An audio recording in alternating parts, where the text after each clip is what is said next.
not in your life forever. So if you have pets, remember to appreciate them now. I wouldn't have changed anything about Georgie's life.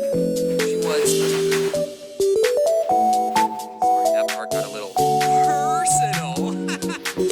My dog Puppy did not take Georgie's death very well, so my parents had to get an emotional support dog for their dog, and they got Jax, because he liked to jump, so he was their jumping Jax. Aw, what a good...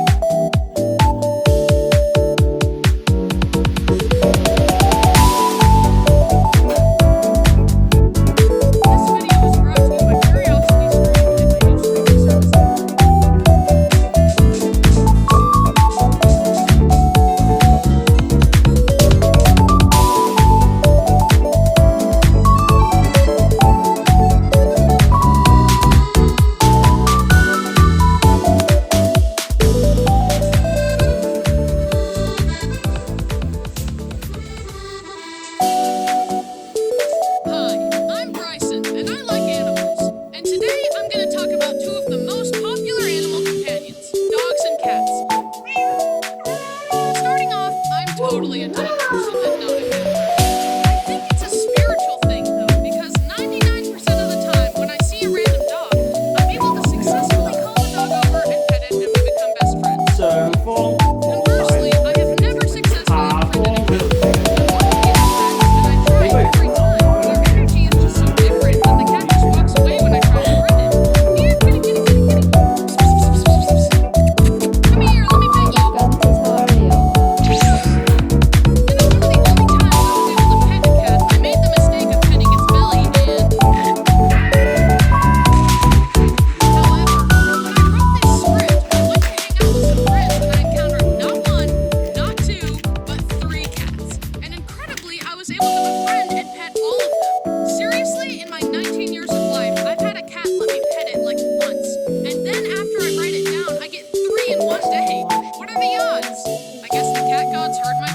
Seriously, it was like a switch was flipped. So if you struggle with befriending cats, write it down and then they'll love you. That's what I did.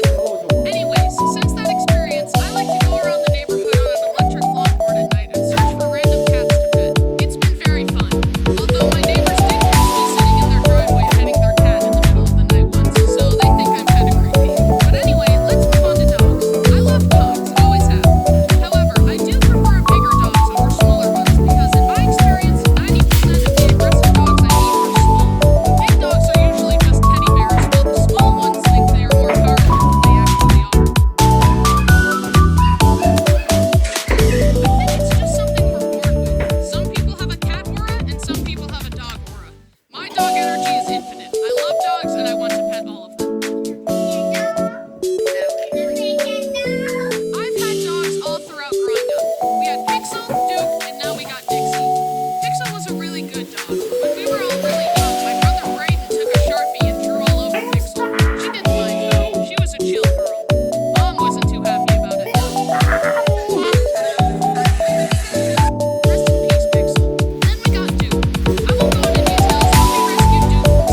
is a warning light. She's never drawn blood, and trust me, she's a pit bull. If she wanted to hurt someone, she could. But most pit bulls are actually the sweetest creatures on the planet, and they don't deserve the bad reputation. Because in almost all cases of pit bulls being violent, bad owners are involved. There are no bad dogs, only bad owners. I've actually had one pet cat when I was young. My only one, because my mom was allergic. Anyway, her name was Katie, and honestly, she was an outside cat, so I don't really remember a lot about her. However, I do have one memory. I was 2 years old, and my family was building a treehouse. I was sitting up there while they all worked on the treehouse when Katie crossed my path. I remembered hearing that cats always land on their feet, so I decided to test it. We actually have video of it. The video didn't catch the fall, but you see the before and after and the reaction from my grandparents. Here it is. Bryson. Well, today is Thanksgiving 2003. Can you push the cat down?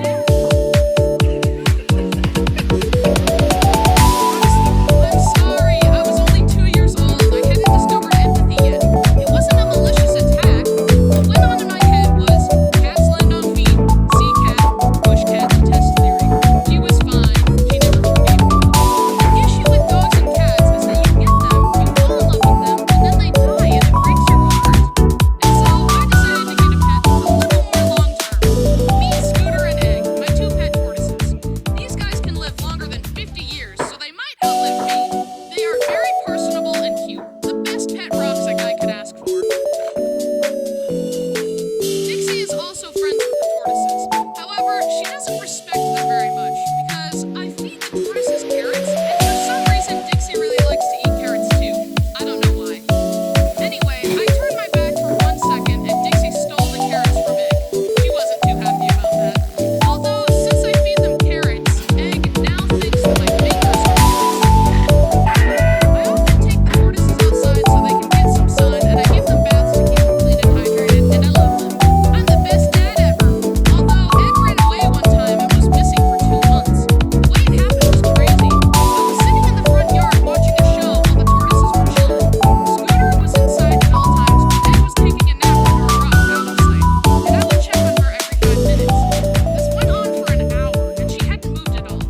But the next time I checked, she was gone. I searched everywhere, but there was no sign of her. Then I remembered that our doorbell had a camera on it, so I scoured the footage between the last time I saw her sleeping and when she was lost, and there was only a 5-minute window. I kept my eyes peeled, but nothing. It was like she vanished into thin air. So I went through the proper missing pet procedures. Missing posters, every missing pet app known to man, calling animal shelters, crying.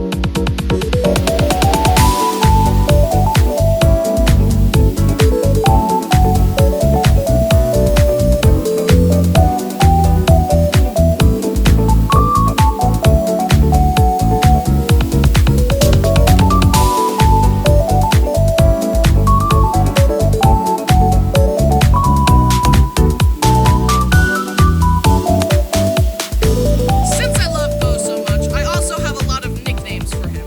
Here are some of my favorites. Bosif, Bozo, Bodacious, Bojangles, Bowberry Biscuit, Bosephine Rex, and Baron Beauregard. He is very clumsy. He hits his head on everything. You know how dogs are supposed to be able to see in the dark? Well, one night I turned off the lights and started walking towards my room, and I heard a big thunk from his head hitting the door. He'll also hit his head on walls, benches, other dogs, chairs, anything. I mean, how could he not with a head that big? So I decided to get him human glasses. So that was an awkward doctor's visit. Read off the letters you see. Yeah, I think his prescription is a bit off. After all the crates being destroyed, me and my family decided it was probably best for him to be professionally trained for a little while. And I'm not gonna lie, I was pretty depressed when I had to leave him for 3 weeks to be trained.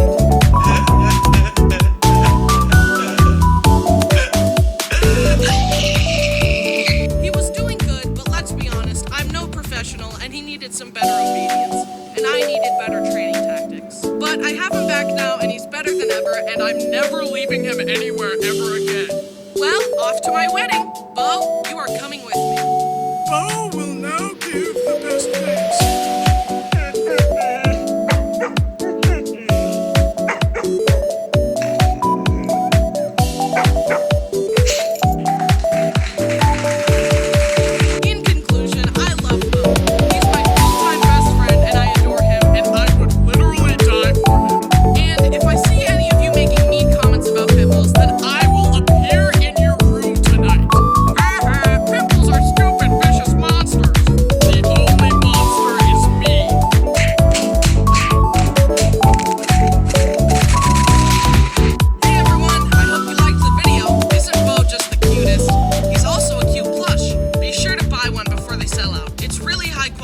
worked hard on it. Huge thanks to my amazing